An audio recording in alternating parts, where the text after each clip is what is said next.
നമ്മളിപ്പം വെള്ളം വെച്ചു പാസ്തയ്ക്ക് വേണ്ടി, പാസ്ത ബോയിൽ ചെയ്യാൻ വേണ്ടി. ഓക്കെ, വെള്ളം ബോയിൽ ആകുമ്പോൾ നമുക്ക് എന്താ പാസ്തയ്ക്ക് വേണ്ട ചോപ്പിങ്ങും കട്ടിങ്ങും ഒക്കെ ചെയ്യാം അല്ലേ?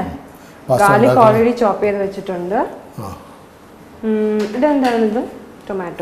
ടൊമാറ്റോ പേസ്റ്റ് എന്തുവാണ് നമുക്ക് ഇതിനകത്ത് ഉപയോഗിക്കാം. ഓക്കെ, പിന്നെ അറബിയത്ത സോസിന് വേണ്ടിയിട്ട് ഓക്കെ കുറച്ച് ടൊമാറ്റോ ചോപ്പ് ചെയ്തൊക്കെ എടുക്കണം, ഗാർലിക്ക് ചോപ്പ് ചെയ്തെടുക്കണം. ഓക്കെ, എന്തൊക്കെ ചെയ്യാൻ വേണ്ടി പോകുന്നത്? ഒരു പാസ്ത ഉണ്ട്, ഒരു ഡ്രിങ്ക് ഉണ്ട്, പിന്നെ ചിക്കൻ ഇരിപ്പുണ്ട്. ചിക്കൻ വെച്ചിട്ട് ഏതാണ്ട് ചെയ്യണം, എന്താണെന്നുള്ളതാണ്. ചിക്കൻ ഒരു crumb fried chicken.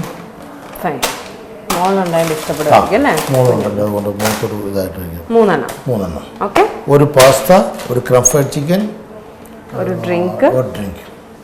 That's it. Okay, done. അപ്പോൾ ഞാൻ ഡ്രിങ്ക് ഉണ്ടാക്കുന്ന പരിപാടി ചെയ്യട്ടെ. ഡ്രിങ്ക് ഉണ്ടാക്കുമോ? പാസ്തയ്ക്കുള്ള ചോപ്പ് ചെയ്യോ? എന്ന് വേണമെങ്കിലും ചെയ്യാം. ഞാൻ അത് ആപ്പിളൊക്കെ എടുക്കാം, എന്താണെന്ന് പെട്ടെന്ന് ചെയ്യാം. അപ്പം ഞാൻ പാസ്തയുടെ ചെയ്യട്ടെ. പാസ്തയുടെ ടൊമാറ്റോ ചോപ്പിങ്സ് എന്താ പാസ്തയ്ക്കുള്ള?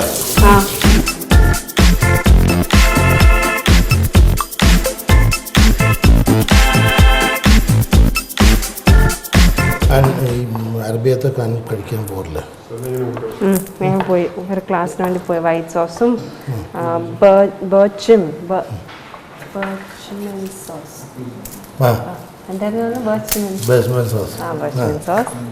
പിന്നെ വൈറ്റ് സോസ്, ടൊമാറ്റോ വെച്ചിട്ടുള്ളത്. കാണാനൊന്നും അറിയത്തില്ല, എൻ്റെ കയ്യിൽ പേപ്പർ ഇരിപ്പുണ്ട്, അത് നോക്കിയിട്ട് ഇല്ല.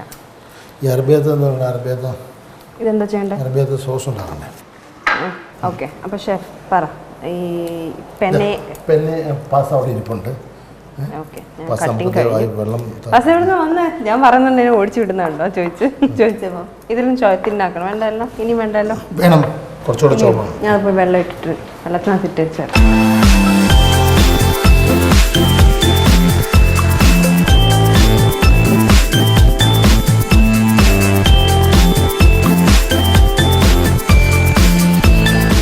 Oil, garlic. നമ്മളിപ്പോൾ ചോപ്പ് ചെയ്ത് വേണോ നേരത്തെ ചോപ്പ് ചെയ്ത്? രണ്ട് മൊത്തം എടുത്തു. ഇത് എടുക്കാം.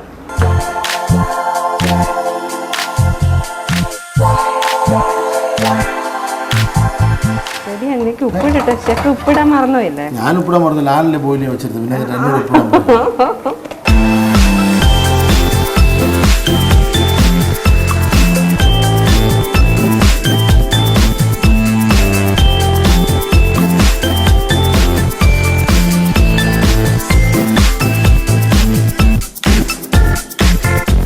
ചിക്കൻ്റെ അടുത്ത് ചെയ്ത് വെക്കാം. ഇത് വേണം, ഞാൻ നോക്കിക്കോളാം. ഷെഫത്തേക്ക്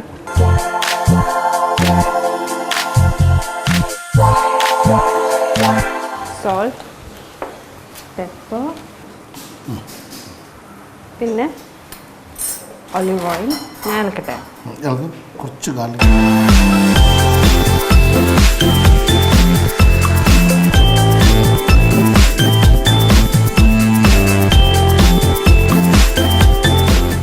ഷെഫ് എന്താ ചെയ്യുന്നത് നോക്കാൻ വേണ്ടി വന്നിട്ടുണ്ട്.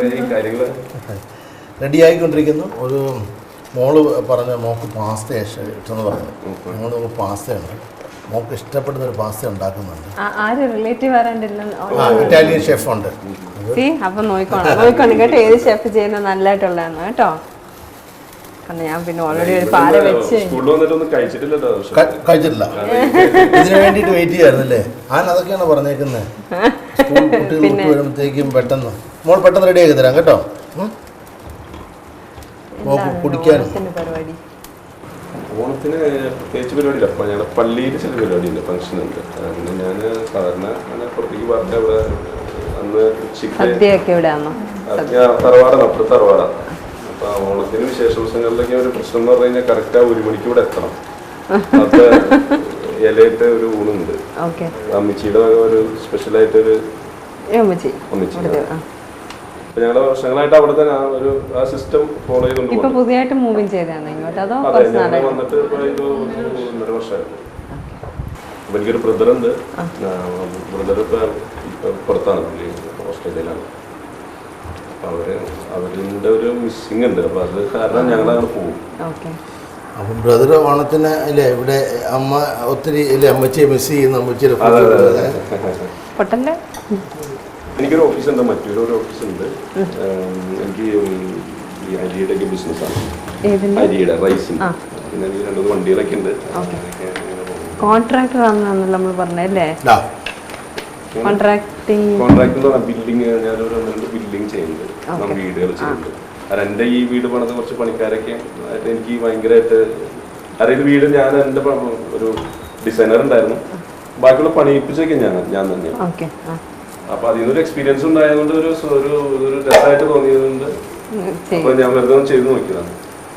അപ്പൊ ഒരു രസമുണ്ട്, അതിനകത്തൊരു സുഖം ഉണ്ടാവും. അതാണ് അങ്ങനെ പോകുന്നത്. ഓണത്തിന് ഇത്തവണത്തേക്കുള്ള പ്രത്യേക എന്തൊക്കെയുണ്ട്? കൃഷിയിടത്തിൽ എന്തൊക്കെയാണ്?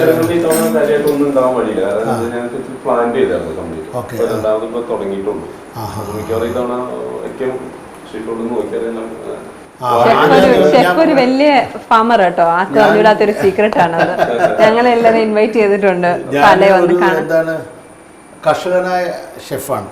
അതെ തന്നെ. ഈ ജോലി ഇത് ഒരുമിച്ച് തന്നെ കൊണ്ടുവന്നു. റിലേഷനാണ്. ഷെഫ് പറഞ്ഞില്ല പോയിക്കൊണ്ടിരിക്കുന്നത് എല്ലാം ഒത്തിരി കാര്യങ്ങളിൽ ഇപ്പൊ ഒരിക്കലും ഒരു വിശദീകരണ പച്ചക്കറി എന്ന് പറഞ്ഞു കഴിഞ്ഞാൽ നമ്മളൊരു കാലാവസ്ഥയെ വെച്ച് നോക്കുമ്പോൾ ടഫാണ്. പക്ഷെ കുറെ എന്താണ് ഈ എന്തെങ്കിലുമൊക്കെ നമുക്കൊരു കുറയ്ക്കാമെന്നല്ലാണ്ട് എനിക്ക് തോന്നുന്നില്ല. അതുപോലെ അതേപോലെ വിഷം ഒഴിക്കണമെന്നല്ല ഞാൻ പറഞ്ഞത്. കുറച്ചൊന്നും ഒരു ഇത് ചെയ്യാതെ ഒന്നും ഉണ്ടാവാൻ ചാൻസ് കുറവായിട്ട്. നമ്മൾ പ്രത്യേകിച്ച് ഒരു വ്യവസായ അടിസ്ഥാനത്തിൽ നമ്മുടെ ഇപ്പൊ വീട്ടിലെ ആവശ്യത്തിന് കുറച്ച്